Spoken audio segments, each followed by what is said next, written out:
What's going on, everybody? Welcome once again to Raw Boxing TV. I am glad to be here today, and I'm being joined by a good friend of mine, Dave from the 408. What's going on, my friend? Hey, man, I appreciate you having me on today, man. No, I appreciate you for taking the short notice. Just to let the people know, there might be a chance we might have a fighter jump in. I'm going to keep it a secret just because it's not a for sure. But if he jumps in, you guys know the fighter. He's been in there with Crawford. He's been in there with Pacquiao. He's an ex-WBO champion of the world, a two-time undisputed kickboxing champion of the world. So I'm hoping that he finishes whatever it is that he is doing on time. And if he does, man, I will have a blast with him here, man. So Dave, talk to me, man. What's going on with you and your channel? Tell people how they can find you on Twitter. I've watched a couple of your shows. They're very interesting. Oh, I appreciate that. Yeah, I built a little audience on Periscope, and I'm just finding out that Periscope is going to shut down. That's the big news at Twitter. So I'm going to gravitate towards building my YouTube brand. But right now, you can just hashtag the shoe shine on Twitter, and you should find my shows, some old videos and whatnot. Do my show every Monday night. And if you're a fan of Leave It in the Ring, Leave It in the Ring's got their own Pandora channel, and I'm on that now as well. So shout out to David over at Leave It in the Ring. Salute to A-Rod. Salute, my friend. Thanks for being here, man. What the past 2 weeks, it's been pretty interesting in boxing, hasn't they? Oh yeah, so we've been having. They have not disappointed at all, including the Shakur Stevens, which everybody's talking smack about. But like I said, we'll dive a little bit into that. But boxing is pretty interesting right now, to say the least. Yeah, I thought Shakur was getting a lot of. He's kind of developing a defensive style that's not so fan friendly. I know I was commenting on that. I think he's extremely talented. Yeah. I was actually at the fight in Reno, Nevada. It was like one of the last times I've attended a live fight. I was there when he won that 126-pound strap against that other Mexican opponent. And so I got to see him live in action. And to be honest, there was so many better fights on the undercard that were more exciting. Yeah. So I see the criticism on one hand, but at the same time, he's so good at everything defensively, right? Yeah. Go ahead. The thing about Shakur Stevens that people need to realize is that this kid is still growing. Mm-hmm. And I'm not saying that because he's still growing, he needs to, all of a sudden come up with this power that he doesn't possess. For all we know, he may not be a devastating knockout artist. But I do know, it is normal. And as a human grows, as a man develops, so does his speed, so does his power, so does everything. So I don't think he's going to be at the 130 for much long. Out of his own mouth, he said that when he got on the scales, they had to shave a few things off just for him to make 130. So with him growing, with him being so young, I think he would be at the 135 pretty soon. And don't be surprised if in a good 5 or 6 years, you'll see him up there at the welterweight division, He is a big kid. I'll give you that. I definitely don't think he's anywhere near his man strength. And the path for him to be a champion at 130 pounds, it's there. Jamel Herring is there. And the way Bob is promoting him as a future star at Top Rank, I don't doubt he's going to get a fight with Jamel Herring and then possibly the kid from Ireland. Those are all fights at 130 pounds to be made. But will he fight Burchell? I don't. You want that? Yeah. But with Shakur Stevens, like I said on my last live, the criticism is not fair, and the hype being given by the commentators is also not fair. I want to send shots out to one of my followers, Nopal Boxellano. He came up with this thing called Legacy List. We should not have. We shouldn't worry too much about the pound per pound because it's so dependent on people's opinion, certain people's opinion, that what does it really tells us? If we had a way to measure fighter based on accomplishment, based on legacy, I think that would be the much better off. But when I heard Tim Bradley, a man that knows boxing, a man that that has been in there with amongst the greatest, say out of his own mouth that Shakur Stevens is top 10 pound per pound in his list, I wanted to regurgitate. I wanted to vomit, to be honest with you. So I don't know, what are your thoughts on that? But to be honest, I was not. I think the hype is that cannot be coming out of Tim Bradley. That has to be coming from the big wigs in the from his job or whatever the case might be. Yeah, the commentating at Top Rank. Yeah, I noticed Tim Bradley says some off the cuff things sometimes, and people are comparing him to Teddy Atlas now. maybe as you say, it's coming from the top bottom. You got to push him. Is he pound for pound? Definitely not yet, but he's so young that he very well could be. Yeah, like you said, I see a path for him to be a champion at 130 pounds in 2021. And then all those fighters at 135, whichever ones of those will still be around, he's got a laundry list of guys he could fight at 135 down the line. And I still see him doing big things, I mean, if you think about it, the division he's in right now is pretty heated. Yeah. The division he will potentially be in the next year or a little more is also pretty heated. I mean, the next three divisions, which he could potentially wind up at, they're loaded. So absolutely, as he moves up in ranking, we cannot expect nothing other than good competitive fights for him. So, and he's getting at an age, he's getting at a level of amounts of victories and fights where pretty soon they're gonna have to, as I always say, strip him out of the witness protection program, because you're gonna have to start throwing him in there with the big dogs, because he's racking up victories, he's keeping that O fresh on the refrigerator, and he's got the name, he's got the Olympic pedigree. So I think the next 2 or 3 fights, we should start seeing him fight more legit competition. I do want to give him credit for jumping in and saving this card, because he wasn't, from what I heard, he wasn't supposed to be in this card, and he saved in to jump it. So we want to give the kid the credit. Once again, to me, the hype is not fair, and the criticism is also not fair. One thing that stuck out to me this week is how well that card did on television ratings. Yeah. I mean, that's one thing that Top Rank is doing well. The ratings speak for themselves. It was nearly 1.5 million people. Did I get that right? I hope I got it right. But that's a lot of people watching him and building his name up. And I think PBC, when they were doing them free fights on Fox, that only helps the sport of boxing. But one thing on my mind about Shakur is how bad Floyd wanted him.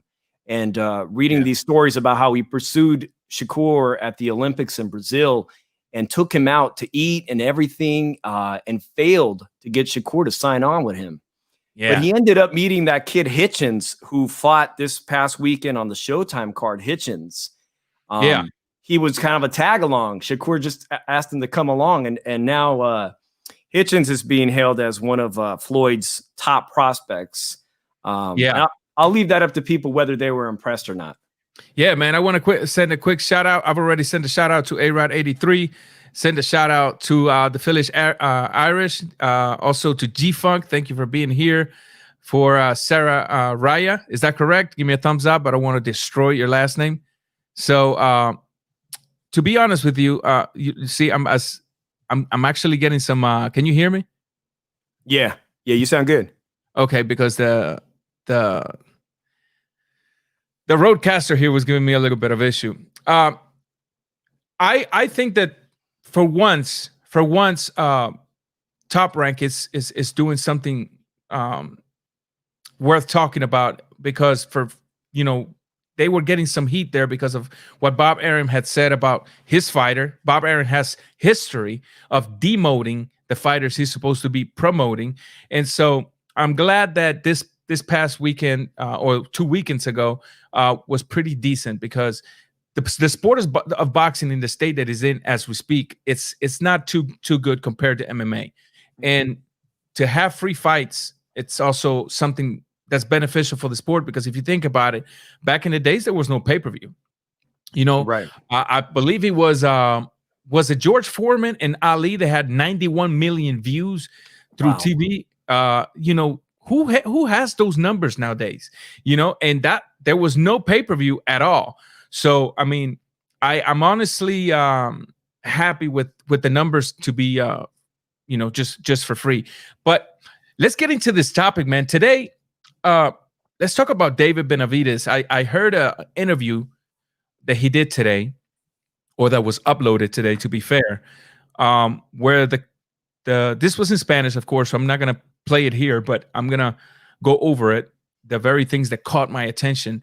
They asked him, what was his thought on the fact that Canelo, when he had that belt, Canelo was not interested. Now that he loses that belt on the scale, all of a sudden Canelo is going after it. They ask him, do you think Canelo is scared of you? Is he ducking you? Which I completely duck the word, but it's a word frequently used in the sport of boxing. And, I thought he was going to have a little more professionalism, or I shouldn't say professionalism, but a better way of putting it. But he went straight to the throat. He said, I do think he's ducking me. He's scared of me. He knows I'll knock him out. He's been avoiding me not only as a fighter, he's also been avoiding me as a sparring partner. And he was also asked about Berlanga. He said he'll knock Berlanga and Canelo out in the same night. Now, the guy is looking for lung cancer. He wants all the smoke. I get it. But what are your thoughts on that, man? You know what? I really enjoy watching David Benavidez. Yeah. And I'm going to give a quick shout out to my boy, Philly Irish. Drew Evo is in the room, my co-host, who just popped in here. And speaking of shoe shine, that's one thing. His flurries are fantastic. Yeah, I mean, I don't know how this fight is going to be made with these cross promotions with him over at PBC, but the two most dangerous fighters at 168 pounds are Caleb Plant and David Benavidez for Canelo Alvarez. Yeah. And I don't see a pathway for now that Canelo is going to be a free agent. Maybe this is his last fight with DAZN. Maybe it won't be, but the contract isn't there, right? Yeah. I hope to see a path for this fight to happen. Yeah. Yeah. Well, Canelo has said that because he's going to be a free agent, that we are going to get all these big fights that we've been wanting to see him in. And I'm only hoping that that's true, right? Because as a free agent, he has the open border to sign single fight deals with any promotional company that he's willing to co-promote or fight for, And I guess it's a good evidence that he's going up against the number one guy at the 168 pounds. Because one thing about Callum Smith that you cannot deny is, one, that he is an excellent fighter. Two, that he has earned what he has in the sport of boxing. And three, that, the guy is not just just some guy that was pushed to the top, that was fed a bunch of nobodies and then a belt. So the guy has won tournaments, and the guy has earned the belt that he has. And let's be real, he's a tough cookie. He's not an easy one. And I was shocked, to be honest with you, to see the height difference. I mean, you see it in paper, but when I seen it, when those two guys came for the first face-to-face, I was like, my goodness, what in the world is this, But I don't know. What do you think on that fight, man? Yeah, that picture, not the picture, but the video that was circulating yesterday, put out by DAZN, it was frightening. I mean, I've seen Callum Smith versus Hassan and the John Ryder, and he's not going to be a walk in the park. No. I think that we're talking about David Benavidez, but also this fight coming up Saturday, because that's the fight right in front of Canelo. Yeah. After watching some of that tape, his previous fights, I can see why Reynoso accepted this fight, because the confidence he built in defeating Kovalev, who's also, quite tall and rangy and has that long reach and the jab, the confidence that he built, and also seeing how well this John Ryder, who's almost the same height as Canelo Alvarez, the success he had inside the pocket trading with him, I can see why they weren't tripping off this fight. They're not going to put in Canelo with somebody they think has a chance to damage his legacy right now. Yeah. One thing that people need to realize is, because I was seeing on Twitter today where people are saying, well, damn, I didn't think that this guy was that tall. Canelo really has some problem in his hands. I want to remind people one thing. There is a purpose why Canelo Alvarez has been sparring Frank Sanchez, the heavyweight. I saw an interview on Boxing Brains, which is also a Spanish channel, where Frank Sanchez says, the one thing I like about Canelo sparring is how quick he can move in and cut the distance and put work to the body. And when you look at Frank Sanchez, pretty tall fella, of course, he's a heavyweight, very rangy. And Frank Sanchez seems to think that this will be easy work for Canelo. Now, I get that he's in Canelo's camp and all that, and sometimes they want to blow a little smoke just to support their guy. But from there to say, that this will be easy work, I think they're taking Callum Smith a little light. What do you think on that? Because Callum Smith it's not no pushover, No, he has a devastating left hook, and he has all the attributes physically to pull off an upset. And if you look at the odds, the boxing odds, when I did my show on Monday, they're actually tightening up. And I anticipate probably by Friday when we see the weigh-in that those boxing odds are actually going to narrow even more. And they say the UK fans, when they start putting money on this fight, they'll tighten up even more. He has the blueprint in him with his physical attributes to make an upset. The question is, will he give up his height? Is he going to fight tall? And that unfortunately, one thing I have noticed in a lot of the fighters is when they are fighting and they have a height advantage, for some awkward reason, which it's so frustrating to me, you see them open them legs up, give up so much height as if they want to come down to the same level as their opponent. And my question is, why? I mean, you have an attribute that not everybody can say that they have, which is that extreme height, that long arm. I think that the best thing Callum Smith can do for this fight is really not forget about that attribute. I know sometimes in the heat of the moment, you forget about something, you want to go at it, but this is one of the fights that Callum Smith needs to keep in mind, or needs to be focused 100% about what are his advantages against Canelo. Needs to keep in mind that Canelo, although is very comfortable, slipping shots, bobbing, weaving, Canelo does have the misfortune of not being able to bob, weave, dip, slip, and come back with an immediate barrage of counterpunches. Sometimes he comes back with single shots. And, Callum Smith needs to keep in mind that although he's probably going to be throwing punches at Canelo and Canelo might be slipping and dipping, to expect that one single counterpunch, to then see it coming, take a step back since he's the higher one, and possibly counterpunch that Canelo is going to throw. I don't think this fight is a walk in the park for Canelo. And I would be very shocked. And as of now, I give Canelo a lot of credit. I mean, he is something different than what he was the last time I was in the YouTube boxing community.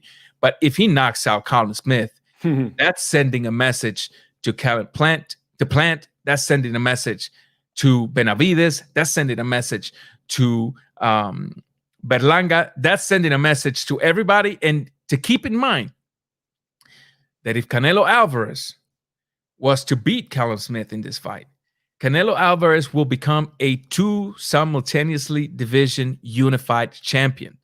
That's greatness. That's legacy, yeah. That's greatness right there.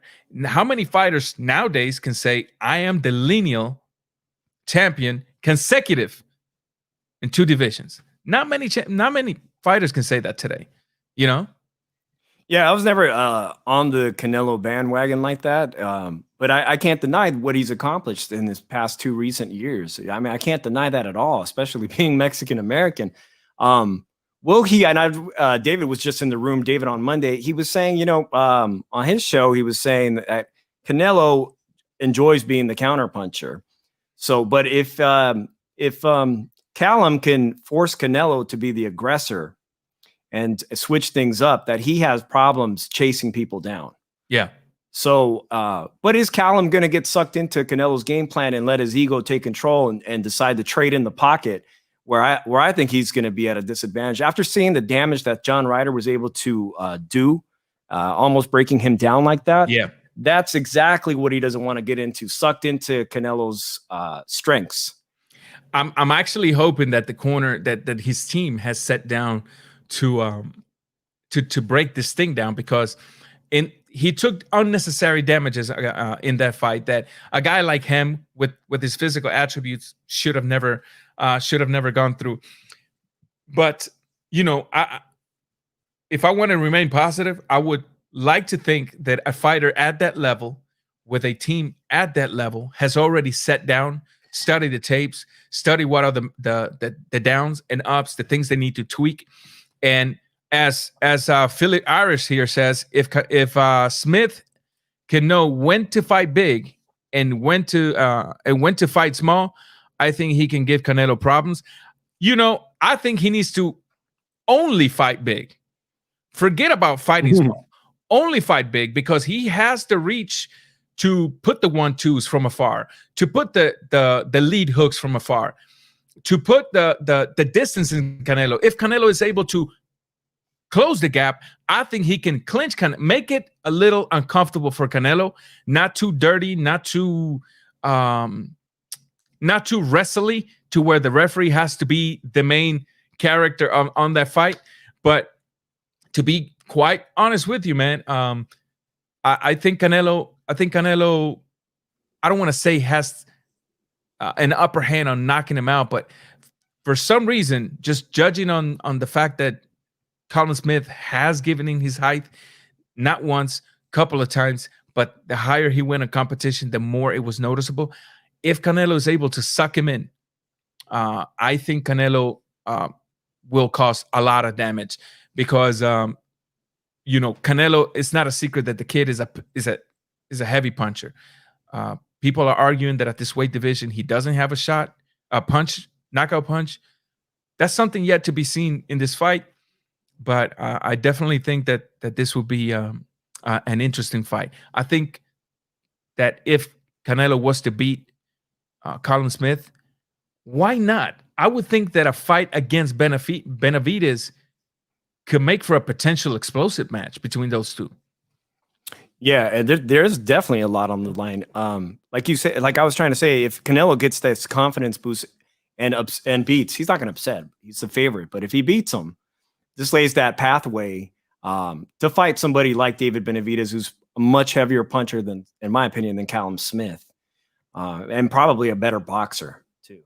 Yeah, and the thing with Benavidez is that the kid has so much confidence in his game that, I mean, you got to have confidence when you know you're knocking people out left and right. You got to have confidence when you know that you're being avoided by certain fighters. Now, I'm not gonna go ahead and say that Canelo is avoiding him.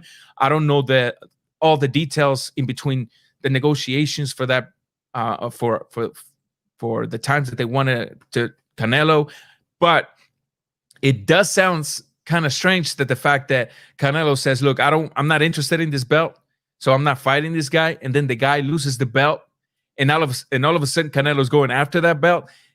That's what gives people something to talk about and question that decision, question that move. Because at the level of Canelo Alvarez, you would expect that he would only be fighting the top guys, the dangerous guys, and he is fighting a top guy. He is fighting the guy on that division. But I'm pretty sure that a fight versus Benavidez would have gotten more numbers than this one. What do you think? Most definitely. Yeah, as we were talking, I'm trying to think. I'm thinking about past fights where I saw somebody give up height, and that's a Paul Williams versus Sergio Maravilla Martinez. Oh my goodness! Somebody who had that wingspan and yet gave it up, and we know how that turned out for him. Man, Paul Williams versus Maravilla Martinez was a perfect example of that. Not to mention Paul Williams versus Lara. Yes, we get it. Lara is a very good boxer, very schooled, very educated. But Paul Williams still had a height advantage on Lara. Mm-hmm. Now, we get it that Paul Williams was the quote-unquote victor that night. But the ones that saw that fight, we saw the consequences of giving up your attributes, where smaller fighters can land at will on you.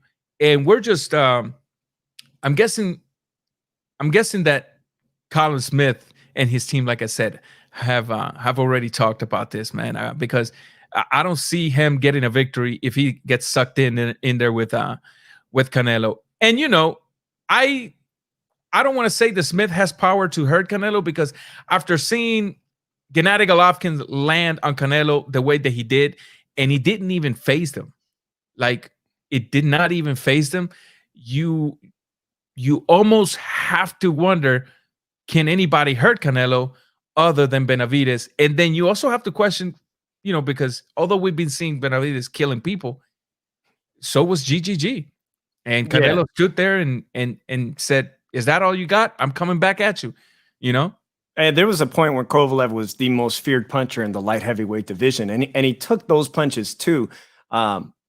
Maybe people won't agree that some of the stars in the light heavyweight division, like Beterbiev, that those guys could probably do damage. I'm not putting Kovalev, who's approaching 40, at the same level of some of the younger, devastating punchers. But when you say who can hurt him, I think it's going to have to be somebody at light heavyweight, like a Beterbiev, and then above that, like a cruiserweight. I mean, that's why you said he's sparring with heavyweights. Yeah, but the thing is this: you almost have to wonder at 5'8".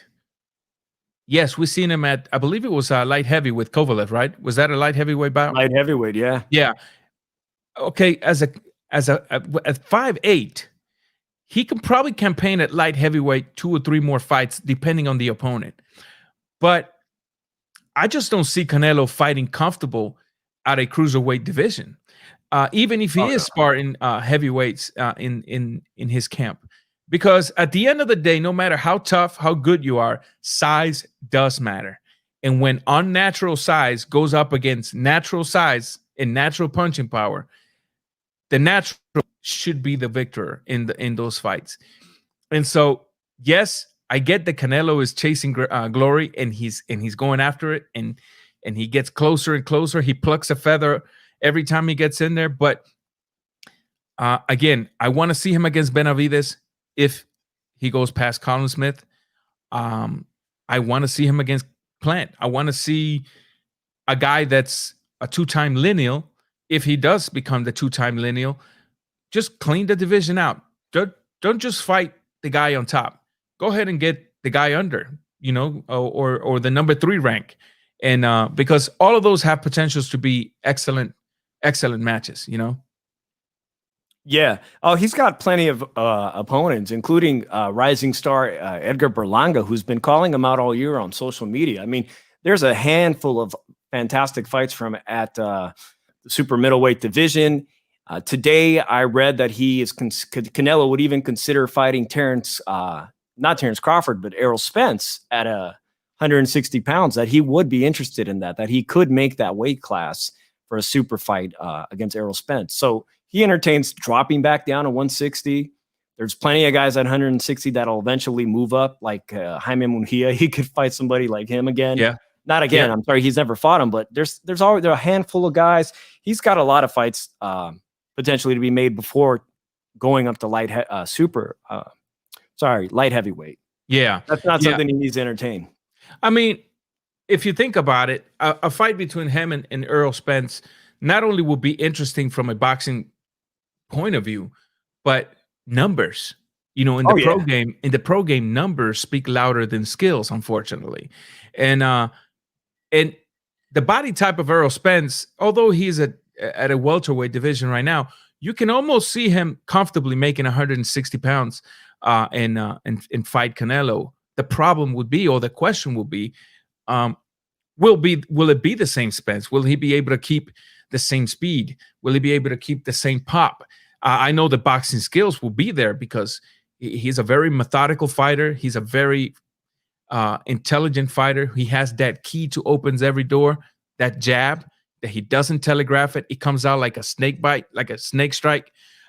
But as of now, I think Canelo has a bigger problem in his hands up there at the 168 division before even moving to the light heavyweights. I think if Canelo beats Callum Smith, if Canelo beats David Benavidez, I think that the hate for the kid I think it needs to end.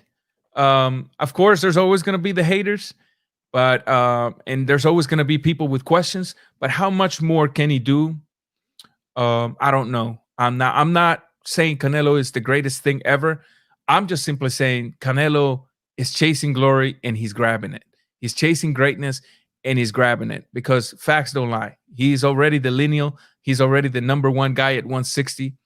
And if he beats Colin Smith, he will be the exact same thing at the 168. And those things cannot denied. Philly Irish here says that 6'5", 200-pound fighter from the UK on the AJ undercard will be too much for Canelo. Now I'm not sure who that was because I did not saw the undercard.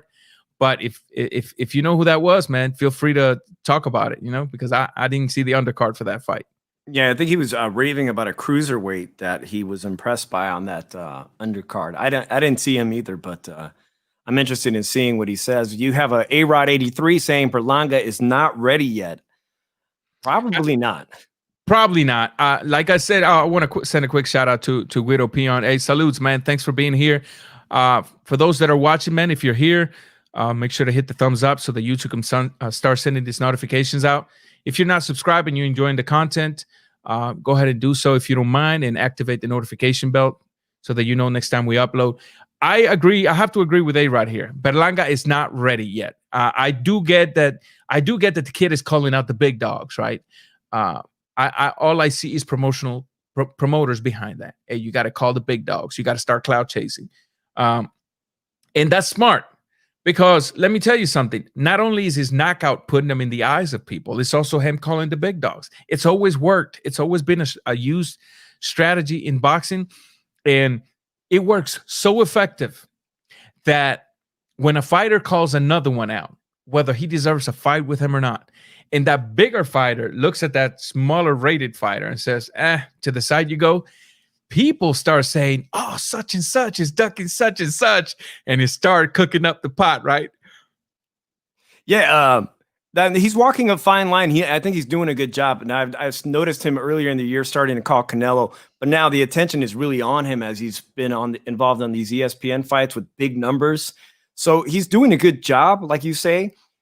He's not approaching it like one of the big YouTubers, like that made all the noise this week calling out Conor McGregor. Oh goodness, that's beyond crossing the line. That reminds me of Oscar De La Hoya versus the guy from Nicaragua, or Matador Mayorga. Mayorga, yeah. I mean, that was like the first taste of really crossing the line in promotions to get a big name fight. I think Edgar Berlanga is right on the money right now, putting his name out there, calling out guys that are probably the biggest superstar in boxing. Canelo is the biggest superstar in boxing, but all Berlanga needs to do in 2021 is consistently beat higher opposition to put his name in the mix with Canelo. I was Raidel Martinez here says if he wants to beat Canelo, he must fight him like Lara did. Otherwise, Canelo is going to go to the body and run over him. I have to agree with that, but then we also have to question, does Berlanga even possess the same boxing IQ than Lara has? Because I do know that Berlanga has not been able to show his boxing skills. And I also know he has boxing skills. I have seen the kid in the amateurs. He does possess a pretty decent boxing IQ. He can go, he can go to the tool bag and pull things we haven't seen yet, because like he says, hey, I'm waiting for somebody to force me to get my boxing skills out. Unfortunately, so far it hasn't happened. I believe him because I've seen it. But tremendous amateur record, right? Yeah, more than 100 fights. I think he has 166 fights and only like 2 losses or 3 losses or something like that. Yeah, so it's the matchmakers at Top Rank that they need to start picking guys, finding guys at 168 pounds to really start testing him. And there's plenty. And there's plenty. And like I brought up in my last live, and I'll bring it up here again so the audience can interact with us. I would not mind seeing Berlanga go in there just to put a name in his record with Chavez Jr. Does Chavez Jr. want that smoke? Well, I mean, I heard other people talking about that this week. Well, those two guys have been going at back and forward on social media. They've been hating each other, talking crap about each other. But it's a great name for Berlanga. It's a great name. Oh, of course. Great scalp. Of course. Like I was telling people right now, Chavez Jr. has that Chavez last name, which is legacy, not from him, obviously, from his dad, but people connect him to his dad's legacy. When they say Chavez Jr., immediately they think of the dad, and he brings the crowd in. And why not? A smart promoter can grab this little social media back and forth beef that they've been having, use it as a promotional video, and perhaps feature that fight in the undercard of a pretty good boxing match, and Berlanga can start moving up there. I still think for the next 2 or 3 years, just keep cloud chasing with Canelo, but don't get in there just yet. Let your professional boxing experience grow a little bit, because let's be honest, he's only fought 16 rounds, and in reality, when you put the times together, he hasn't even fought 10 solid rounds yet when you add the times together. So Berlanga is doing good for himself. His promoters are doing good for himself. But just keep mentioning the name Canelo. Don't jump in there just yet. Forget his name, but nickname is The Sauce. You're talking about Chavez Jr., The Sauce? Well, I think he might be talking about that 200-pound cruiserweight he was interested in.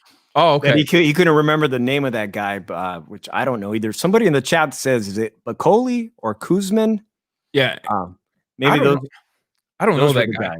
I will have to get educated on him. Like I've told you guys, I'm just now coming back after a 6-year break. So I have to get re-educated on a lot of the fighters that are active today so that we can start talking about this. Andre Rodriguez says here, Berlanga is still to be tested. I like that fighter, but it's too soon. Remember, Dubois.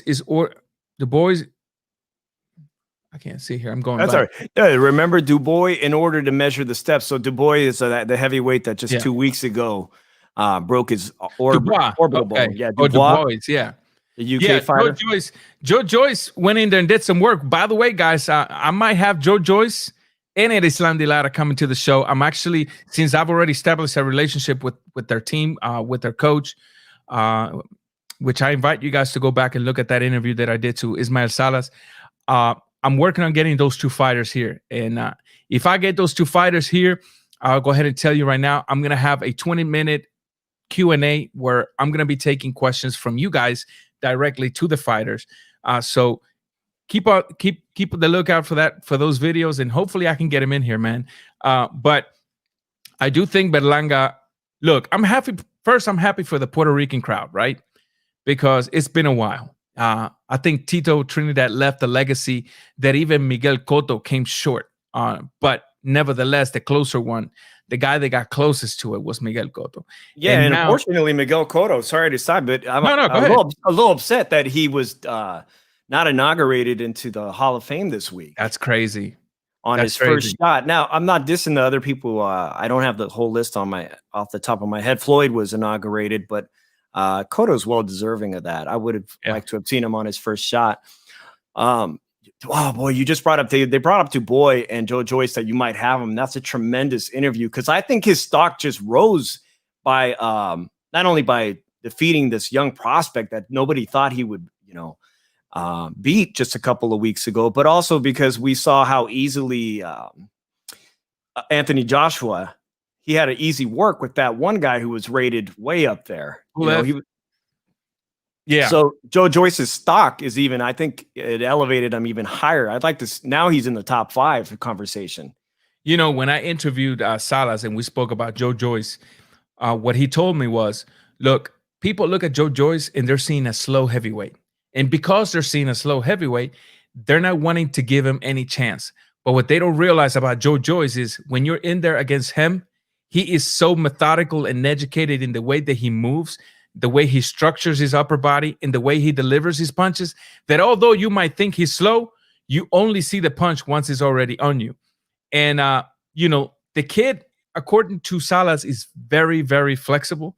A guy that's that high, that heavy, dancing Brazilian capoeira, which is very physically demanding already. Very physically demanding. That should tell you that there's something about him that maybe we're not seeing, but that he does possess. So we can only expect good things, because let's be real, nobody gave him a chance against Dubois. Nobody. Everybody thought Dubois was gonna take him out, and the man goes in there and with one single shot, the jab, he controls the entire fight and he wins the fight. because that was the main start of the night, the jab. Yeah. Yeah, he's got a devastating power in that jab. It's thudding. George Foreman, when he was much older, didn't impress with his hand speed, but still managed to win some great matchups in his 40s. And not only his 40s, I think he was close to his 50s, and he was still dropping full. So, I mean, that's the interesting thing about the heavyweight division. You know, we look at the lower weight division, and we see the fast guys, the slick guys, and then we're watching a heavyweight fight, and for some reason we want to somehow bring to the same level of skill, same level of same speed. No, the heavyweight division is not identified by slicks and speed. Yes, we have a Tyson Fury, which is the exception, but some of the great heavyweights, except for Muhammad Ali, they weren't fast fighters. They were just very educated, very sharp in their punches, very rough, and they did great things in the sport. You know, great things in the sport. So, you know, if you don't mind, let's go ahead and move on to the next subject here, because I think that the fighter that I was expecting for tonight is not going to be able to make it, which is fine. I'll leave him for another day. But let's talk about Terrence Crawford. Let's talk about Sean Porter. Let's talk about Errol Spence and Manny Pacquiao. Now, obviously, the word ducking comes into play here all over again. People are saying Crawford is ducking Spence. People are saying Spence is ducking Crawford. People are saying Crawford is ducking Porter. My whole take on this thing here is both fighters have already told us what they wanted to do since last year. Spence said that he wanted Pacquiao. Then Crawford. When the last time they asked Crawford if he wanted Spence, he said, no, I want Pacquiao. So if one side is saying, well, he's ducking Crawford because he says he wants Pacquiao, and the other side is saying, well, he's ducking Spence because he says he wants Pacquiao, what is the ultimate balance here? Because what I'm seeing here, neither fighter is ducking each other. What I'm seeing here is a promotional strategy. What I'm seeing here is a steak being cooked in the grill, and that's just not ready to be eaten yet. What are your takes on that? Man, somebody was telling me how long did Floyd marinate that fight with Pacquiao? Woof. Pacquiao at 40 plus years old is the easier fight for either of those guys, Crawford and Spence. Not only that, but they probably both see themselves beating Pacquiao, this version of Pacquiao now. And the purse, the prize, the accolades of having a super fight like that. That's what's enticing them. That's what's getting in the way, is that looks more appealing. They're all they want to both chase this super fight with Pacquiao. They want to get paid. Oh, of course. And leave that fight amongst themselves between Crawford and Spence. They want to leave that for a later date. And that hurts the sport of boxing. And I know that on the roundtable, Leave It in the Ring, overwhelmingly, people were in disagreement about whether or not we would have a unified welterweight champ next year. I think I wanted to remain optimist and say yes, but I actually have to agree with them. I highly doubt that we will. But, I can kind of see why both of these fighters is going after Pacquiao, because you have to realize one thing. Right now, the money bag, his name is Pacquiao, and Pacquiao is not getting any younger. And so if they keep waiting for Pacquiao, they might never get the chance of cracking that $15 million purse, that $20 million purse, or whatever the purse would be against Pacquiao. Because you have to understand, people need to understand one thing. It doesn't matter how old Pacquiao is right now. Pacquiao has an entire nation that, unlike us, because I got to shamefully admit it, when Pacquiao fight, the Philippines stops. It's like, it's like a day of worship. He's a national treasure. A matter of fact, don't be surprised if after he retires, he'd be the president of the Philippines. I'm not surprised at all. I believe he's now the president of his political party, which is like they have presidents of the Democratic or the Republican Party. He's the president of his political party. So wow. He's moving in that direction to be a future president. Indeed, like you say. Yeah. So I understand what both fighters. I understand why Crawford is going after that bag. I understand why Spence is going after that bag. If you ask me, on that race to the money bag, I think Spence is going to get the upper hand just because right now, let's be real here, people, before we start saying that Spence is ducking Crawford. Has Crawford ever headlined at a pay-per-view at this magnitude? No. His pay-per-view hasn't done well at all. At all. Who has I mean, if you look at it, how many pay-per-views has Crawford headlined and how many pay-per-view has Errol Spence headlined? And that's the perspective you got to put this situation in. That when it comes to money, right? Because we're talking pro boxing, we're not talking amateurs. If it was amateurs, I would say, yeah, that dude's ducking this dude. But right now, unfortunately, we have to take that into consideration, is the money aspect of this fight. I think Pacquiao Spence Jr. sells bigger numbers than Pacquiao and Crawford, in my opinion, regardless of level of skills of either fighter. Yeah, and also Crawford finds himself in an unusual situation where just recently, even his promoter Bob Arum said disparaging things about him, and it seems like that relationship is souring completely, and his contract will be up in October of 21. It doesn't seem that Bob has any interest in getting him a big super fight. It looks, from what it appears, it looks like that relationship will probably expire and he'll be moving on to a different promotional company or go independent or whatnot. So he has no vested interest in making a super fight with Pacquiao if he dislikes Bud. I mean, yeah, there's some spite level too. Also, Pacquiao separated from Bob Arum years back. Yeah, correct. Look, we almost have to look at it. Crawford has the example of Mayweather, of fighters that were able to legally get out of their contract with their promoters, right? I think Mayweather just pretty much gave a $290,000 payout to Bob Arum to legally leave his contract. Canelo got out of his contract under whatever circumstances they were by taking De La Hoya to court. So there's already a blueprint on how to get out of that situation. Now, the question is there already something in the works? Because I would hate, look, Bob Arum has a track record of doing this. Remember that when he had Rigondeaux, and Rigondeaux was in his prime, and Rigondeaux was pretty much killing whoever was in there with him, the man said when HBO mentions Rigo, they regurgitate. Okay? That this is Rigo's promoter literally destroying and demoting the fighter he's being paid to literally promote. So when I heard Bob Arum pretty much say the things that he said about Crawford, whether they're truth or not, that's not what's being questioned here. It's just not the right mouth to say it. Your job is to say positive things about your fighter.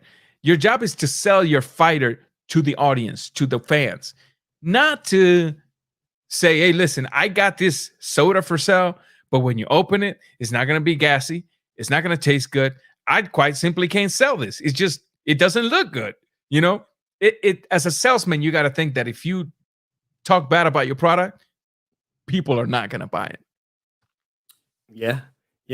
You bring up Rigondeaux and Top Rank, and I'm from the Bay Area, and I can remember having conversations with people who were close to Nonito Donaire, who at the time was with Top Rank, and all the troubles he had becoming an established star. He was considered pound for pound, but yet Bob wouldn't go to great lengths to make his star rise. Yeah, Yeah, it's just crazy what Bob Arum has done in his last year. But let's jump to the next topic, man, here, because we're approaching the hour mark, and I know you got to slip out. You told me within the hour mark. Let's talk about this very interesting comment that Triple G said about De La Hoya. We're used to seeing Triple G being a very well-mannered person, saying nice things about his opponent. Yeah, you can step aside or you can leave aside the things he's done with his with Sanchez. When asked about De La Hoya, I guess it was De La Hoya's comments that triggered this. When De La Hoya said, "I'm a specialist on dismantling fighters like GGG. He would be a very easy comeback fight." What do you think about what he said, man? That's some straight up thug right there. Yeah, it was unbefitting of him. I thought I was quite surprised by that statement that came out yesterday. Um, because we saw when Wilder made the same statement, he got tremendous backlash for that. Now, Wilder makes statements lately that have got him in different types of heat now. But Wilder made the exact same statement, and he got tremendous backlash for that. And it seems like, well, I didn't see the response to what Triple G said. That I don't see that people on social media maybe took him serious for that comment. I'm not sure why. I'm not sure why Oscar thinks that's a good fight for himself. I think at this point, Oscar De La Hoya, if he comes back, it cannot be for an actual professional match. Now, if he comes back, I don't mind him seeing in Legends only. Like I said in my last live, listen, if De La Hoya comes back and if Legends only continues to rise, I want to see De La Hoya Tito Trinidad 2 at a Legends only. I think that fight will bring huge numbers. Mike Tyson's already back in training camp. The talks is that the Holyfield fight is going to happen. But, if De La Hoya is contemplating getting in the ring again, it needs to be in Legends only. Stop, I don't know if he just did it to put his name out there. I like to think that is the reason he said what he said. But I somehow agree with Golovkin. I think if Golovkin gets a hold of De La Hoya, I'm not saying he's going to kill him, but I think he would put some serious damage on De La Hoya, who hasn't fought in over a decade, 10, 15 years, 12 years, So I do agree with you. I don't see him getting a lot of backlash in the same manner that Deontay Wilder did. But again, it's two different personalities. I think Deontay Wilder is not liked by a lot of people, even though a lot of people do like him. And Gennady Golovkin, because we're so used to seeing a well-mannered fighter, a fighter that's constantly smiling or whatever, I guess people process it different when it's coming from him. But the killing thing, it doesn't sip in well with me. But that's the thing with professional boxing.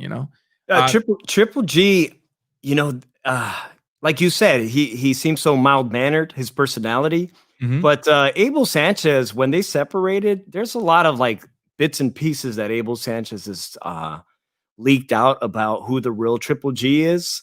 And actually I have a friend, Andy Vince, is a San Jose fighter who fights for Top Rank at 130 pounds, who spent a lot of time with him. Triple G came to work out at Snack Nutrition, and they thought that would be his new home base here in the Bay Area. If I could pick Andy Vence's brain, who spent a tremendous amount of time earlier in the year, I wish he would reveal what Triple G is really like. But Abel Sanchez, when given the opportunity, he leaks a little bit here and there about who Triple G really is. Maybe we just don't know who Triple G really is. Maybe it's a language barrier. Maybe he's very cognizant of his persona in the media. And maybe this is the real Triple G. Maybe he's unlikable. When he was at the height of his popularity, the fact that he would try to speak English and it was as limited as it was, and he made himself very likable. Maybe this is the real Triple G emerging that we see now. For Oscar, he should stay away from Triple G. That's a knockout waiting to happen. There's plenty of, I've been saying there's plenty of other qualified people. One that I'd like to see is Sergio Maravilla Martinez, who at 45, who's just about the same age, is making a comeback professionally and not looking too bad.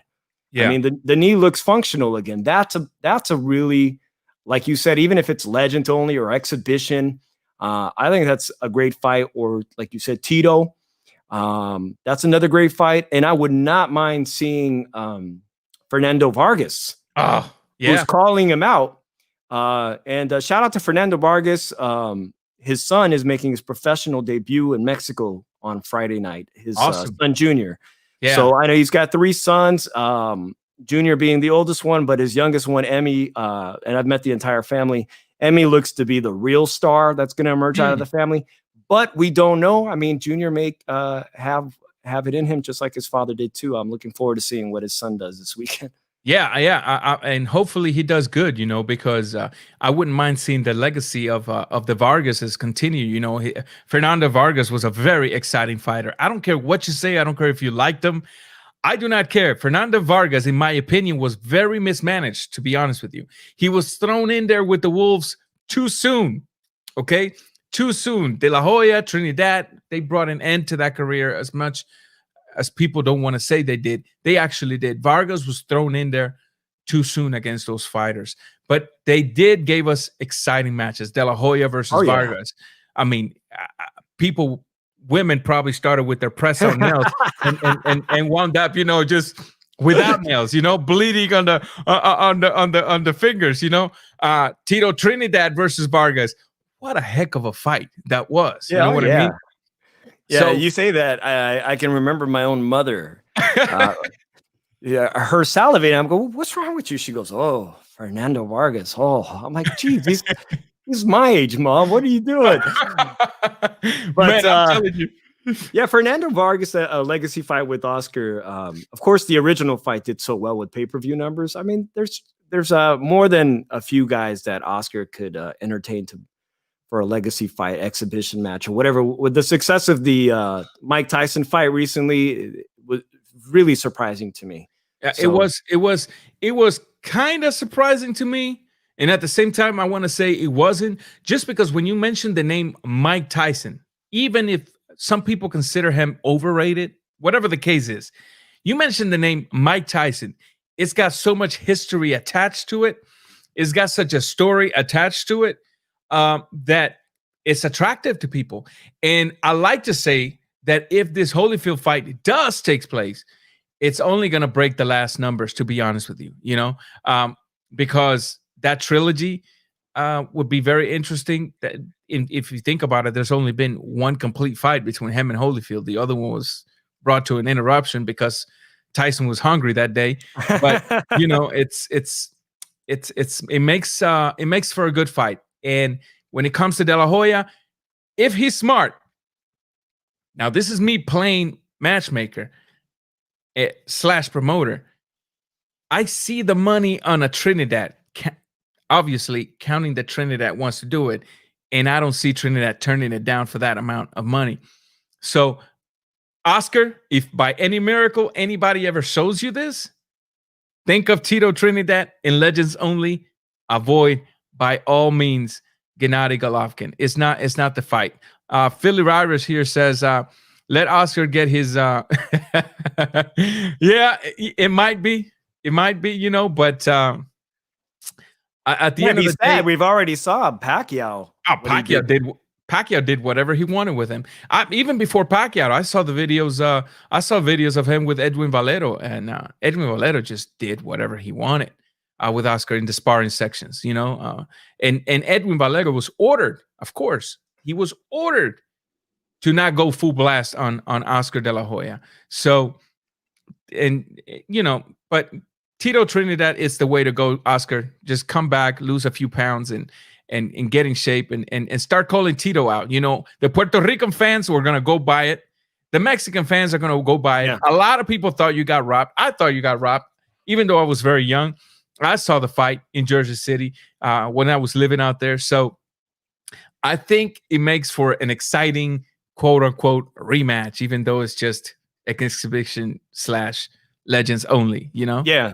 Oh, you bring up something so interesting to me and important to me, as I have so many Puerto Rican fans, but I'm also a Mexican-American descent. And that's the importance. Now, new boxing fans may not understand the importance of the Puerto Rico and Mexico rivalry. Oof. And how much it brings to the table. In no other sport does it exist. It does. Correct. When you put a great Mexican fighter against a Puerto Rican fighter, and right now we have the blueprint for tremendous matchups. You brought up one that would do tremendously well on Cinco de Mayo, and that's Berlanga versus Chavez Jr. Yeah. You have that. I've developed a friendship with this kid, Xander Zayas, at Top Rank, who I think is going to be a sensational prospect at 147 pounds. He's got all kinds of names that he thinks could be matchups, Mexican, like Virgil Ortiz, a potential matchup with another superstar. And as we're kind of bringing on new fans, right? This Mike Tyson thing, the whole YouTuber thing. We're trying to fit in where we can and bring in this new fan base and incorporate it into one. But that's not to be ever underestimated, the rivalry that exists and how that sells fights. And not only that, when you look at not only how much it sells fight, but when the fights actually take place, it's not a fight that that your wife's constantly having to do this with her elbows to wake you up. It's a fight that keeps you at the edge of your seats. You know, you look at Margarito versus Cotto, both fights, leaving aside whatever allegedly happened in the first fight, both fights were fights that you were like, ugh, it's such a back and forward, such a good fight, you know. So I think that Berlanga would do good if he wants to get some rounds. If he wants to get somebody that actually can take his punches for a few rounds, I think the name right now is Chavez Jr. Although G Funky was saying the other day, you know, he might just quit because of because of whatever he's done in the past by quitting. But Berlanga, Cinco de Mayo versus Chavez Jr., that's also counting the Chavez Sr. doesn't slap his son around and says, what the hell are you thinking? I see somebody here in the chat, A-Rod, also mentioning Munguia, who's still at 100, just kind of growing into his body at 160 pounds. But that is an action fighter that would make a good fit against Berlanga, but maybe the size difference right now, it's not going to happen. But that could be potentially that type of fight, those two type of action fighters.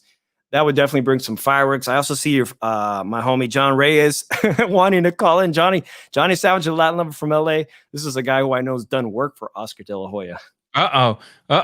Yeah, I mean, Camper Media here brings up a good point here, and he says that Golovkin gets beat by a prime De La Hoya, and I agree. But you know, unfortunately, the reality right now is that no, Oscar De La Hoya cannot be playing this game and actually mean it. If he's gonna play this game, it needs to be just to get his name out there on the cloud again. But I think he will take a beating that's unnecessary if he actually steps in there with GGG. So I don't know, man. To be honest with you, I did not like what GGG said, but I think it's enough to shut him up. I think it's enough to maybe just get Oscar De La Hoya to start speaking or focusing on something different. So hopefully somebody brings up to him, hey, how about jumping in that Legends Only? Let's start calling you know, the Trinidads, the Fernando Vargas, you know, because I think that would sell huge numbers. Your boy here says Johnny Savage, the Latin lover. Oh, he's the Latin lover in the house. I hear you, brother, about that Latin lover. Can call in. Is he wanting to join in? Is that what he's saying? I think so, but you know what? You're gonna have to be good. Out. You're gonna have to be sleeping out here. Philly Irish says here, I wish Chavez Jr. retires already. Yes, I also do think that he should retire. I said in my last life, he is putting a stain in his father's legacy, in his father's last name, with his behaviors outside of the ring, with the way that he's fighting. You know, his father is very, without offending everybody, is very macho man, and then his son goes around coming out in skirts and thongs, and his father's been vocal about it. You know what I mean? And he doesn't really like it. You know, you win a fight and then you celebrate with a Chapo shirt, and your whole team should have told you the kinds of arguments that was going to bring in.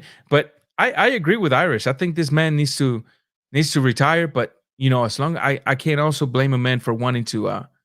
If the money comes, you got to go for it as well. You know, that's just a fact.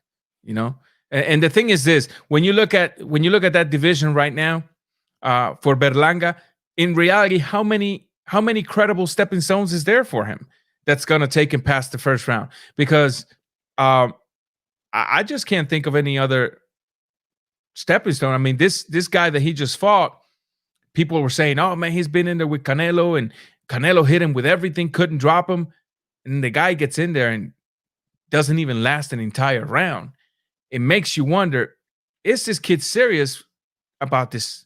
Well, he is serious about the power, but it makes you wonder, does he actually possess the power to put a hurting on a Canelo? I do think he puts a beating on some top level fighters at that division, but I just don't see that steak completely cooked yet to put him in Canelo's table right now. To be honest, no, I didn't mention it, but on Monday Well, no, just last night I was telling Leave It in the Ring, David's show, that I think David Lemieux, who is with Golden Boy, would make a fantastic opponent because he still has power. Yeah. And it'd be 2 power punchers, and we know he did fairly well at 160 pounds. That's the kind of stepping stone I'd like to see him take next before he gets in that top 5 discussion. Yeah, yeah. Definitely the problem I see facing Berlanga right now, to be honest with you, will be discipline. For some reason, I don't want to misjudge him. For some reason, I see a bit of indiscipline in him. I think he's already riding the chips on his shoulder too high.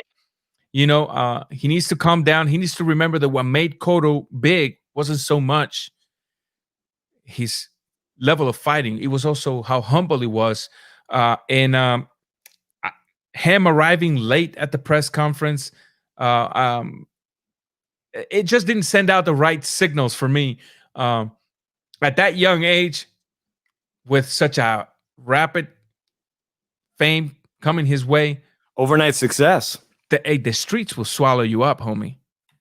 Yeah, without apologies. You know, all of a sudden you start getting the homeboys coming around you, you know, your quote unquote friends, and start introducing you to certain activities that's going to take an effect. And in this game, at this weight division, with the future you got ahead of you, and with the future fights that you won, such as Canelo, you got to be a monk.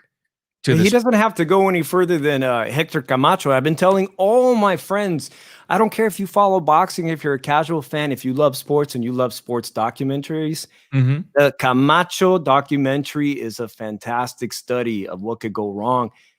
He was an overnight success because television used to broadcast fights. You know, we're talking just like not cable television, regular TV made him an overnight sensation. And like you said, the streets swallowed them up. The streets swallowed them up. People don't realize that when you're at that level, man, you don't have to go looking for friends. Everybody wants to be your friend. They come to you. And I have heard stories, which names I'm going to keep unnamed here out of respect, of people that have been sent on purpose to be friends with certain fighters and introduce them to certain substances on purpose. And people don't realize how dirty the sport is. Professional boxing is extremely, extremely dirty. And so you have to keep a close circle around you.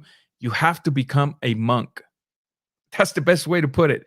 A monk to the sport of boxing if you wanna succeed. Andres Rodriguez says here, have a question for you guys. If possible to answer, of course. Do you think pay-per-view as it is today is a request by market that actually exists, or is it rather a forced move by promoters for a market? What do you think? I'll let you take a bite on that because of, some people that are old enough might remember what Blockbuster Video was when you went out every weekend to rent a movie for $5. I still got my card somewhere. Dude, the pay-per-view model is completely antiquated, and I'm already reading about movie studios because of the coronavirus that are deciding that next year, I think it's Warner Brothers is already announcing that they are going to simultaneously release the movies digitally as the same time some select movie theaters will show it. Because even in film, we're seeing that the coronavirus has upset that, right?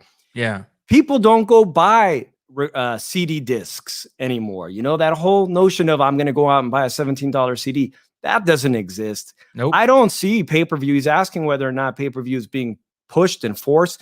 I think that what big promoters are left think that model is the best model to generate revenue. And so they're kind of stuck by it.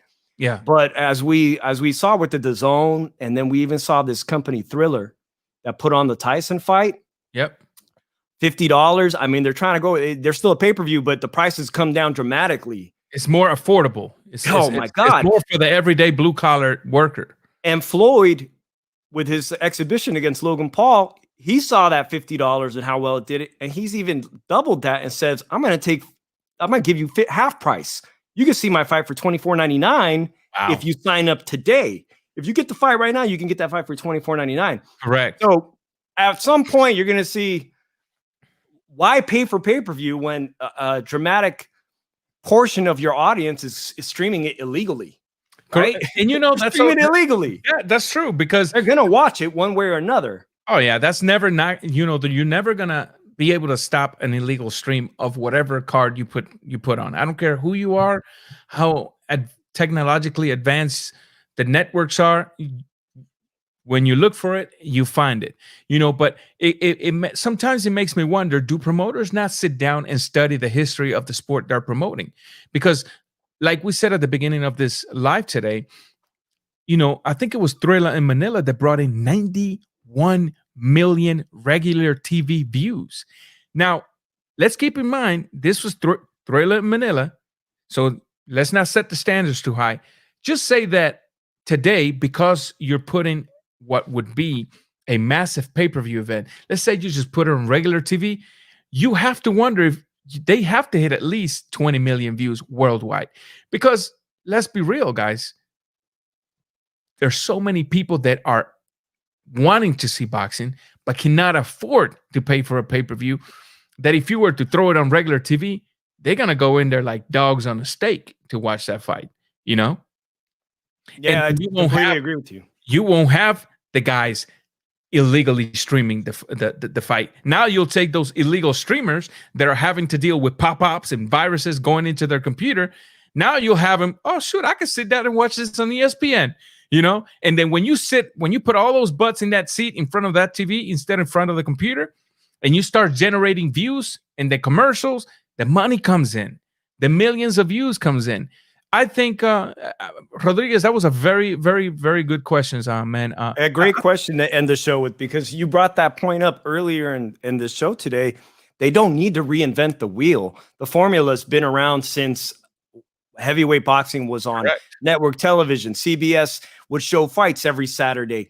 The formula is there, and what people pay for advertising during the Super Bowl, I mean, that's the kind of numbers the Super Bowl does 90 million plus. Yeah. And what they charge for advertising, you're not reinventing the wheel. You just got to see that the numbers are going back in that direction, with ESPN having this fight, 1.5 million viewers. You keep putting bigger names and making these fighters household names in America, globally. You could charge what you want for advertising and bring a tremendous super fight back to regular TV. Correct. I mean, look, just to start closing here, when you look at soccer, for example, the most exciting matches in soccer, European soccer, is the Champions League. When you get the Champions League finals, they always bring in almost 1 billion views, which is insane. Wow. Almost 1 billion views worldwide. They don't charge pay-per-view. They just put it on ESPN or some other networks, and people just sit down to watch it. And so all of these boxing promoters need to get with the program today about a sport that needs no reinventing, about a method that doesn't need to be remodeled or redesigned. All you got to do is go back to it, and it will bring success. Pay-per-view didn't make boxing. Boxing was already a force to be reckoned with, and I dare say viewed more before the pay-per-view scene came into the scene. Hey, man, you want to send a shout out? I know there's some people you want to send a shout out to. Talk to them about that clothing line, man. Oh yeah, thank you, man. I appreciate it. My homeboys over at Fit Warrior, they make clothing for fighters like Gabe Flores, Xander Zayas, just a long list. They even do clothing for MMA fighters. And if you're looking for a last minute holiday gift, go to Fit Warrior. It's spelled FTWRbrand.com, and they got a discount for us, FW20. Save 20% off. They may not get it in time, but if you have a husband, boyfriend, your girlfriend loves boxing, I mean, there's no better way than to get them something that says they love the sport of boxing. They could show off their homies. Look what I got. Look what I'm wearing. For sure, man. For sure. What's that website again? That's FTWRbrand.com. And that discount is FW20. Awesome, man. Listen, guys, I want to appreciate everyone that came to the live today. Dave, thank you so much, man. Oh, yeah, man. I'm pleasure to be here. I had a blast talking boxing with you. I actually enjoy your show that you do with, I believe Irish is your co-host, right? Yeah, Mr. Drew Evil from Philly, man. And you know what? I love that. I love that I can talk to people across the U.S. Yeah. You know, it's something like we have this common bond, the sport of boxing or combat sports in general. It's really cool meeting people during a pandemic from other parts of the country. And Philadelphia is a great sports town. Correct, man. Hey, listen, man. Again, to those of you that are here, I want to thank you for coming. If you have not hit the thumbs up, do me the favor and do so. Subscribe, activate the notification bell. Look for bigger things in the future in this channel. Like I said, if I do get Joe Joyce in here, Erislan De Lara, and possibly Ugas, which is also cooking in the pot, I'm going to bring in a great boxing cast in here to interact with those fighters. I'm going to give you guys the opportunity for about 20 minutes to come up with questions, as long as you keep it PG and respectful, to ask these fighters. I will have these fighters give you a shout out and answer those questions directly to you. Once again, guys, Raw Boxing TV, thank you for being here with us. We are out.